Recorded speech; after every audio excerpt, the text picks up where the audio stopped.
Totoo ba yun? Offshore accounts? Nagdi-deposito na? So may safety na?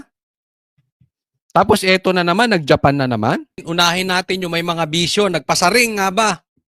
Etong si Claire kay BBM. Kaugnay po nung yung sikat na Ito, batas magaling tong ano na ito, no? Yung itong reporter na yun. Magaling magtanong yun eh. O, tingnan nyo, tanong niya na naman. Oh. cutter na binabanggit po alam natin Alam mo, may bagong gambling. Nakikita ko yan eh. No? Yung scatter na yan. Mamaya. Sa katunayan, hindi ko po alam to. Pero nakikita ko sa Facebook yung tungkol sa mga nagbibisyo ng scatter. Yung pala, gambling pala yun. At honestly, hindi ko po alam yan. Sa totoo lang. Hindi po sa nagmamalinis ako sa harap ninyo, hindi rin naman ako perpektong tao. Wala naman pong perpektong tao. Pero yan talagang gambling, kontra po ako dyan. No? Any form ng gambling, ayoko talaga ng bisyo. Drugs, gambling, any form, kontra ako dyan. Kahit sino pa yan, kahit sinong politiko pa yan, pag susuporta dyan, out ako. Okay? But then again, sabi ko nga, walang perpekto, di ba? So, hindi po natin sinisisi yung mga nalululong sa ganyan. Pero, ako po ay hindi in any form susuporta sa gambling.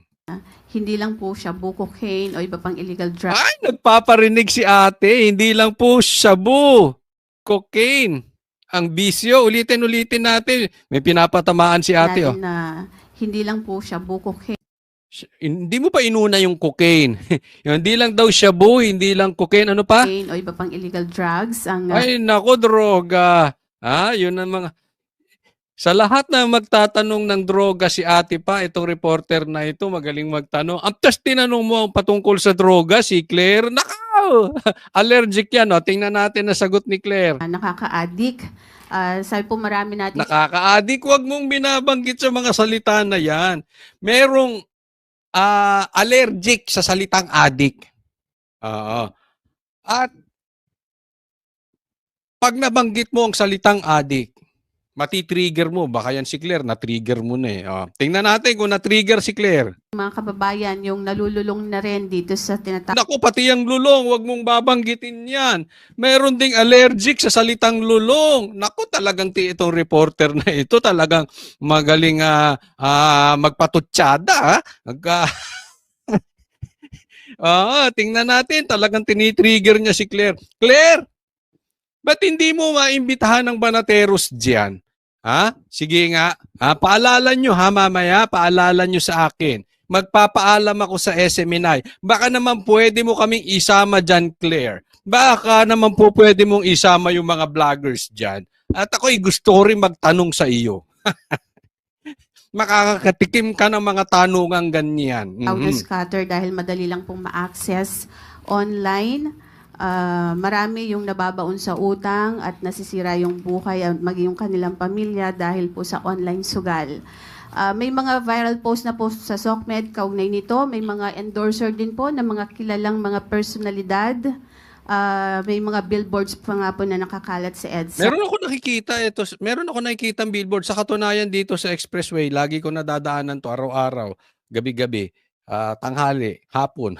Basta nadadaanan ko yan. Hindi ko alam, scatter ba yun? Basta para patungkol sa sugal, may mga numero-numero. Alam mo sugal no?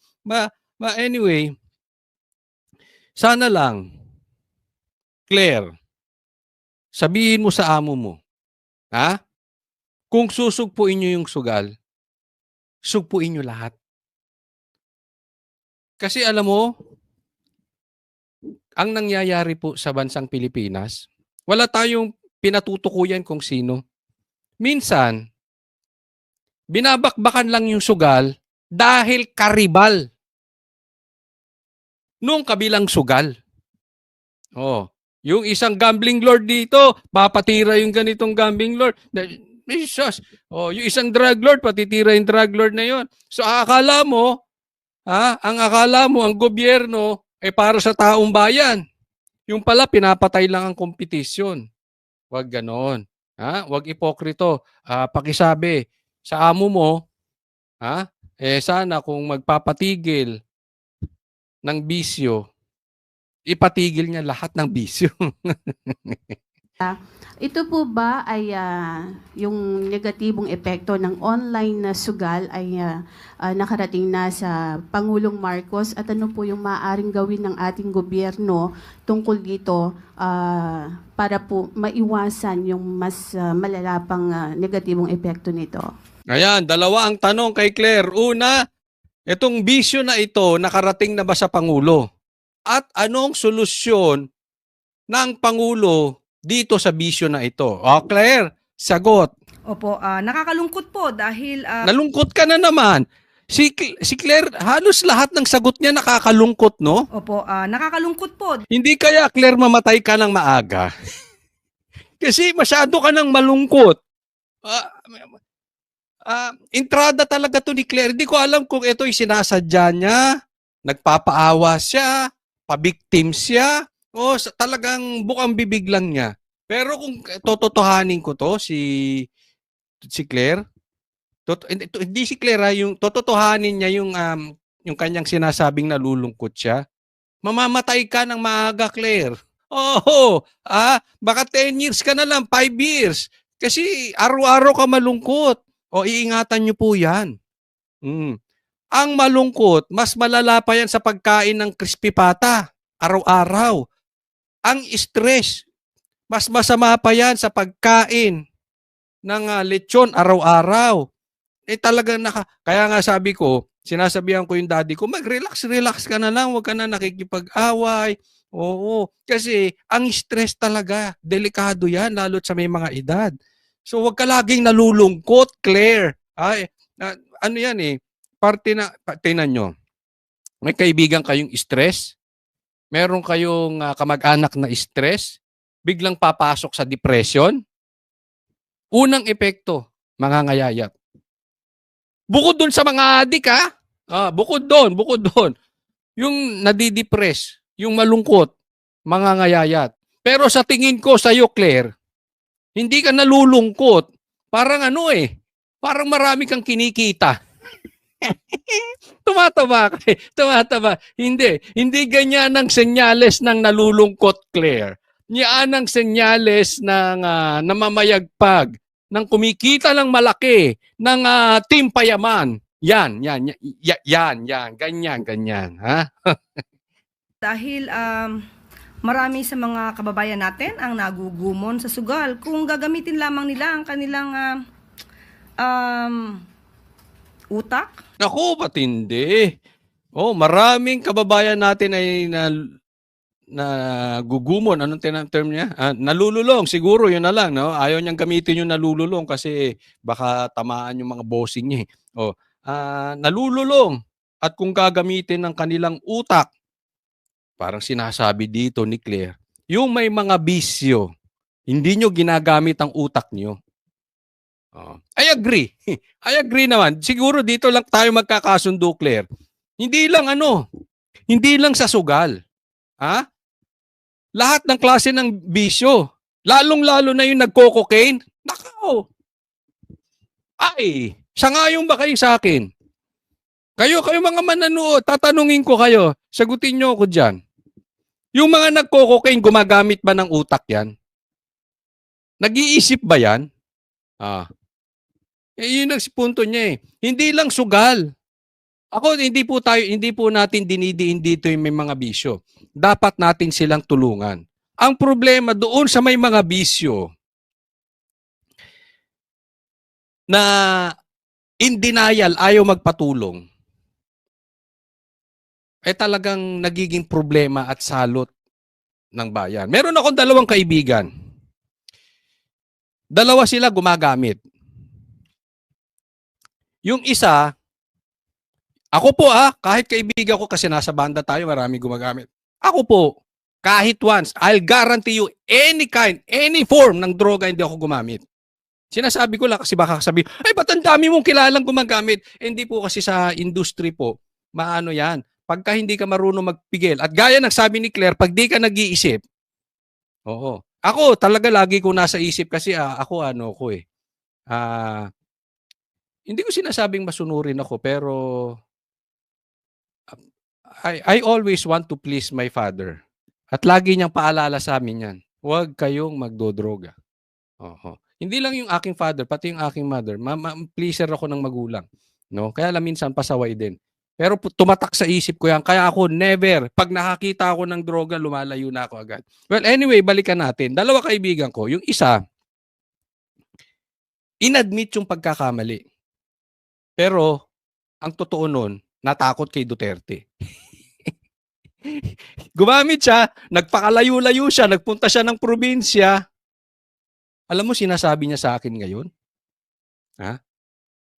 Coach, sir pa tawag sa akin nun eh. Sir, maraming salamat kay Duterte. Nang dahil kay Duterte, nabago buhay ko. Ngayon, mataba na naman. Dati nangayayat yun. Sayang, pogi yun eh. Pogi.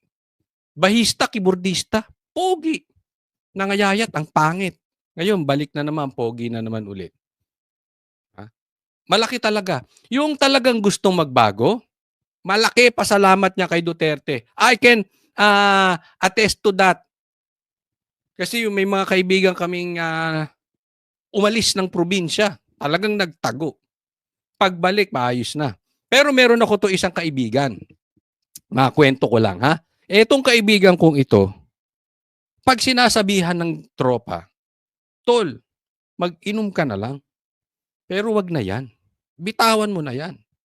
Siyang pinakamatanda sa tropa. Ito problema sa taong hindi teachable. Isa pa yan, iwas ako sa taong kala mo laging tama. Pag ako hindi ko na kinausap yung tao, humihiwalay ako. Kasi tingin niya sa sarili niya laging tama. And time will come, yung kanyang pagiging ma-pride, hahabulin siya niyan. Pag sinasabihan siya, tigil mo na yan. Ano sinasabi? Mas matanda ako sa inyo. Huwag niyo akong pagsabihan. Alam ko gagawin ko. Kahit bukas, kaya ko itigil to. Nag-e-enjoy lang. Alam niyo kung asa na siya ngayon? Hindi ko alam. Kung nasa langit o nasa impyerno. Patay na eh. Overdose. Pag hindi ina-admit yung kasalanan ng droga, tingnan mo. Kaya sa mga kababayan natin gumagamit, ingat po, hindi ko po kayo dinidiin dito. Ito'y paalala lang sa inyo. Huwag kayong magalit kay Tatay Digong pag tinatawag kayong bangag. Pag tinawag kayo ni Tatay Digong ng bangag, ang dapat ninyong gawin, tanungin nyo sarili nyo, totoo ba o hindi? Pag totoo, parehab ka na. Correct yourself. Pero pag nagpaka-pride ka, magagaya ko doon sa kaibigan ko. Only time will tell kung kailan ka ma-overdose. But definitely, it will surely come, ma-overdose at ma-overdose ka. Kung hindi ka magbabago, unahan lang yan. Mauna ka magbago o maunahan ka ni kamatayan. Kaya tama ka dyan, Claire. Yung mga nagbibisyo, hindi lang utak. Ay, hindi lang sugal. Parehas yan. Kasi kakainin ng utak mo yan eh. Droga, kakainin utak mo. Sisirain ng pamilya mo. Ganun din ang sugal. Parehas lang ang epekto niyan. Until gagawa ka na ng krimen dahil doon sa bisyo mo. Kunwari, politiko, nagdodroga. Magiging power tripper yun. Pag nakatikim ng power yun, ayaw nang bumalik nun. Ayaw nang bumaba. Gusto niya lagi siya nasa power. Siya ang epekto niyan. Sugal naman, sisirain niya ng pamilya mo. Magnanakaw ka para masustentuhan mo yung sugal. So, delikado talaga yan. Ang kanilang pagdiskarte, hindi na sana sila poproblemahin ng gobyerno. Nako! Claire, nagpaparinig ka ba kay BBM? Ang may bisyo daw ay kung nag-iisip, hindi na sana problema ng gobyerno. Pasaring, ako, tanong lang Claire, huwag ka magagalit. Pasaring mo ba yan kay BBM? Ha? Kasi si BBM po, tinawag na bangag. And until now, kaya walang tiwala ang taong bayan sa kanya kasi hindi niya tinanggap yung hamon ni Tatay Digong. Sabay sila magpa-drug test sa Luneta. Oh. Saka naman nakakita ng presidenteng takot sa drug test. Pambira naman. Oh, hindi ko alam baka nagbabago na ng tono to si Claire, baka pinapasaringan niya na yung boss niya. Siguro, rinding-rinding na yung tenga ni Claire. Ay, laging drug test, narinig ko, drug test. Hair follicle, hair follicle. Tapos ayaw magpa-hair follicle ng boss ko. Kaya siguro to nalulungkot. Bagamat hindi nakikita sa pangangatawan niya ang palulungkot. Oh. Oo. Baka pumipitik-pitik na ng konti si Claire kay BBM. But dahil hindi nila makontrol ang sarili nila sa pagkagumon sa sugal, ay hindi lang sugal. Pati droga, sabihin mo na rin. Yan ang hindi rin makontrol, yung droga. Huwag kang allergic sa salitang droga. Oo, kung hindi ka gumagamit, madaling sabihin yung salitang droga. Nila sa pagkagumon sa sugal, ay kailangan pa silang intindihin. At anyway, ang pamahalaan naman ay para sa kababayan natin. Yun! Ang pamahalaan ay para sa kababayan. Ayan na naman tayo. Ang katulad ng kababayan ay taong bayan. Ang pamahalaan ay para sa taong bayan. Huwag dapat nagbibisyo. Tama, Claire? Kaya dapat yung mga adik na politiko dapat nagre-resign. Pati yung mga para hindi kayo problema, mag-resign din kayo, mga politiko. Tama si Claire, nagiging problema kayo ng gobyerno. Hindi lang sugal dagdag mo na yung droga. Talagang sakit sa ulo at sakit ng, problema ng administrasyon yan. May mga bisyo. Nakausap po natin si Attorney Jeremy Luglug, ang AVP ng Electronic Gaming Licensing Department. Particular dito sa larong scatter. Ayon po sa kanya, ang scatter po ay isang game na ino-offer ng mga licensed gaming website. So kapag ka po ito ay in-offer naman ng isang licensed gaming website, nakokontrol po ito, namomonitor po ito, at kung ang pamilya man ay nagkakaproblema sa kanilang kamag-anak dahil nagugumon sa sugal, maaari po sila agad. So ibig sabihin yung scatter license, legal. Diba? Legal to. Okay? Legal. So walang problema dapat dyan. Pero sana hindi nyo lang pinapatay yung competition. Pag bawal isa, bawal sana lahat. Yun na. Kasi katulad ng Comelec na yan, parang nagiging bias. Di ba? So hindi tayo dapat biased. Dapat tayo, pag bawal sa isa, bawal sa lahat. Pag pwede sa isa, pwede sa lahat. Pag panalo, panalo na. Huwag nyo nang pakialaman, Comelec. Pumunta sa PAGCOR para po maban ang tao na ito sa paglalaro. Ang problema po ngayon ng gobyerno ay marami pong illegal na gaming website. At meron na po silang 7,000 website na naipasara. Ito ay pinapaalam po sa DICT para po maipasara. Yun lamang po, kapag ka po naipasara, mag-iiba na naman ng website. So sa madaling salita, ang sinasabi nitong si Claire, yung scatter, legal yun. Lisensyado yun. Huwag niyong pakialaman. Ang problema, ito hindi lisensyado. Okay? Andyan ang problema natin. So, yung lisensyado, pwede ka magpakalulon sa droga. Pag nag-scatter ka at may lisensya, ibig sabihin, ginagamit mo isip mo. Hindi ka sakit sa ulo ng gobyerno. Pero yung sugal ay walang lisensya, hindi ka nagagamit, bobo ka, hindi ka gumagamit ng utak mo. At problema ka ng gobyerno. Sa madaling salita, kung gusto mo magbisyo, yung may lisensya, scatter. According to Claire, siya kayo nagsabi yan eh. Di ba? Ah, parang, parang mali. Pag mali ang sugal, mali. Di ba? Halimbawa ako, ayaw ko ng sugal. Lahat ng sugal, pantay yan. Paano? Halimbawa, droga. Ayaw mo ng droga. Naging legal yung cocaine. Ayos na sa inyo yung cocaine? May problema tayo sa ganun. Oh. Dahil naging lisensyado. Control? Paano mo kukontrolin yun? Yung sinasabi niya, kunwari meron kang kamag-anak, kaibigan na lululong sa scatter, ireklamo mo lang sa PAGCOR at pahihintuin. Paano? Bibili lang ng cellphone niyang bago. Papangalan niya lang sa iba. Online yan eh. Pag bawal, bawal lahat. Hindi po titigil ang PAGCOR at ang DICT sa pagtanggal ng mga ganitong klaseng website. Kaya lamang po ay magiging paulit-ulit dahil paulit-ulit silang nagbabago ng kanilang website. So tandaan po natin, hindi rin po tutulugan ng gobyerno ang ganitong klaseng mga problema. At sabi nga po Alam natin, ko sasabihin niyo, Coach, hindi ka naman realistic kasi diyan kumukuha ng pera ang gobyerno.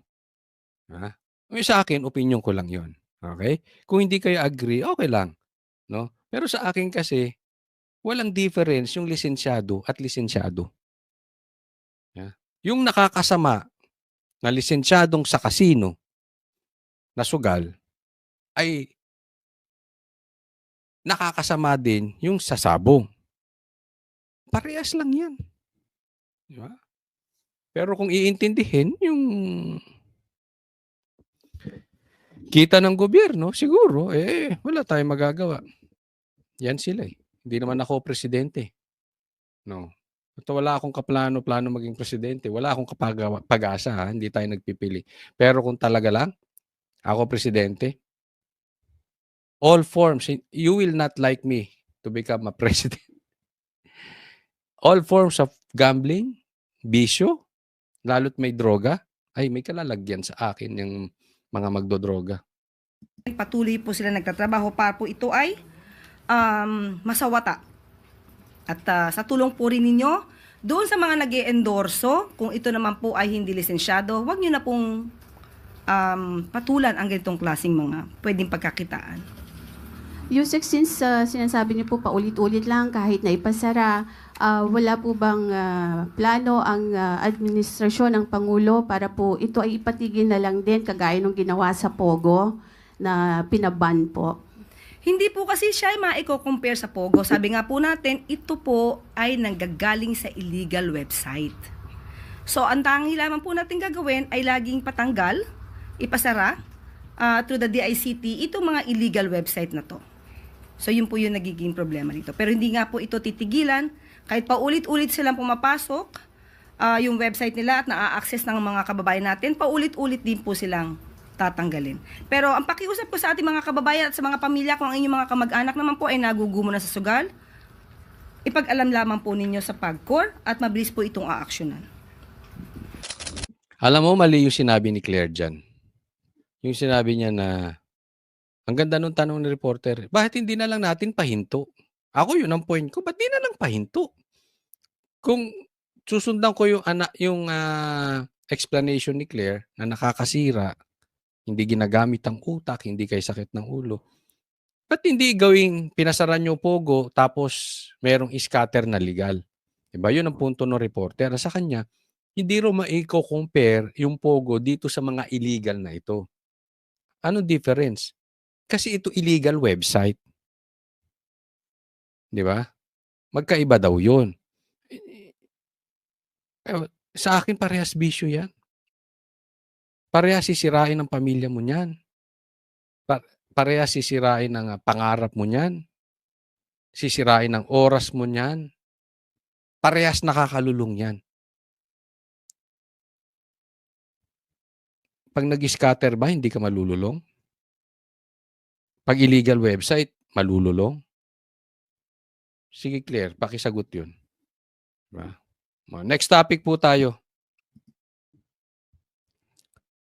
Eto naman, si BBM, namili siya din namasyal ng Japan. Kakaalis lang po ng Pangulo patungong Japan? Opo. Tinan mo yung reaction ng mga tao, parang nagtatawanan eh. Pakinggan nyo, pakinggan nyo. Opo. Hindi nyo Saan siguro po ng maririnig, pero kung naka-headset kayo, madidinig nyo. Pangulo patungong Japan? Oo, Opo. nagkaingay. Opo, kaya Ngayong napaupo. Kailan? Ngayon. araw. Sa pagkakaalam ko po, siguro habang nag-start po tayo dito ay papalipad na po ang aeroplano papuntang Japan. More or less. Ako, tanong ko lang. Claire, anong gagawin? Namili kaya sa Donkey to si biglaan naman siya napunta ng Japan. Namili siya sa Donkey. Diba? Parang biglaan, wala naman sa plano tong Japan ata na ito. Ewan ko lang ewan ko, correct me if I'm wrong. Hindi ko naririnig tong Japan, kaya nga nag-react yung mga reporter eh. 'Di ba? Biglang nag-Japan. Kailan lang sinasabihan nyo si BP Sara na biyahe ng biyahe. Pagkatapos, ito naman si Marcos nag-Japan. Ang dami nating problema ngayon. May problema tayo sa Iran, sa Israel. May mga kababayan tayo hindi mailikas di maalis doon sa lugar na yon. Ano sinabi ni Presidente? Wala daw eroplano? Tama ba yon? May problema dyan sa Middle East. Hindi alam ng mga Pilipino paano sila makakaalis doon. Tapos ikaw nagpunta ka ng Japan? Wala ka talagang konsensya, Marcos. Wala ka talagang silbing leader. Anong klase ka? Huwag mo sabihin na hindi nyo kayang kuhanin yung mga Pilipino doon. Dahil walang eroplano, hindi nyo alam. Si PRRD nga nakidnap nyo eh. Nakapag-produce nga kayo ng eroplano.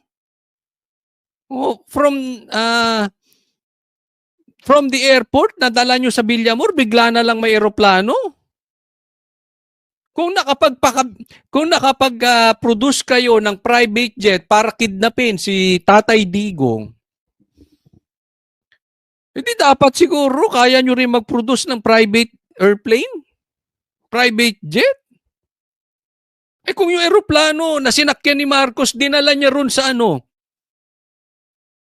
malapit sa Iran, malapit sa Israel na kung saan pwedeng tumawid ang mga Pilipino tapos dalhin yung mga Pilipino dito. Diba? Kung kaya ni Marcos makakuha ng eroplano private na sasakyan niya papuntang Japan, bakit hindi siya gumawa ng paraan para sa mga kababayan nating delikado ang buhay diyan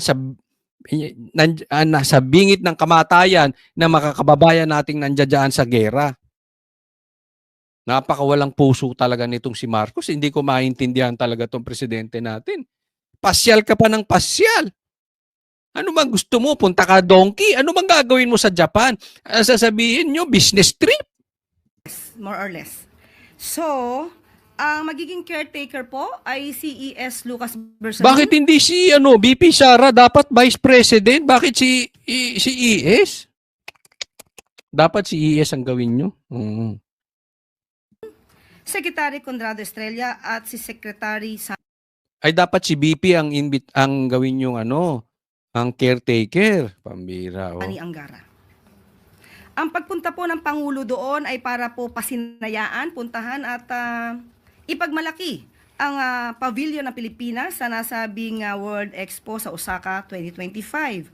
Dahil ito po ay nagtatampok po ito ng mga, of course, yung mga mayayaman nating kultura at ang magaganda nating landscapes. At ito po ay isa sa parte para po mas lalong mapalawig natin ang turismo sa bansa. Nagkakabulol-bulol ka na. Tingnan mo, nagkakabulol-bulol ka na. Para ipagpalaki sa expo dyan, at ito ay magbubus ng tourism sa Pilipinas. Mas importante yan. Mas importanteng ipagamit yung eroplano kay BBM sa amo mo diyan kay Marcos para mapalawig ang tourism sa Pilipinas kaysa maligtas ang mga buhay ng mga Pilipino doon. Kailangan nila ng eroplano. Hindi, ikaw Claire. Total, ikaw na rin nag-a-announce eh. No. Tell us honestly. Sagutin mo yung tanong na yon. Maliban po dito ay magkakaroon po ng business meetings ang ating Pangulo. Yan na naman tayo sa business meeting eh. Nung first salvo pa lang na biyahe na lang biyahe. Anong nagawa nung biyahe na yon? Sige, sa totoo lang. May na-produce bang maraming trabaho? May infrastructure bang nagawa? Na siya nagpasimula Hindi yung saboy-saboy na galing kay Tatay Digong yun. Sinimulan ni Tatay Digong yun. Huwag siyang credit grabber. Yung infrastructure na talagang galing sa biyahe niya. Biyahe niya nung siya'y presidente. Hindi structure ni Di ba? Wala. Kaya iniisip ng taong bayan, masisisi mo ba ang taong bayan kung ang nasa isip nila yung biyahe-biyahe ni Marcos? Kung anong purpose? Offshore accounts. Para mag-deposit doon. Kaya ako nagtatanong lang, hindi ko pinagbibintangan yung amo mong matino na walang bisyo.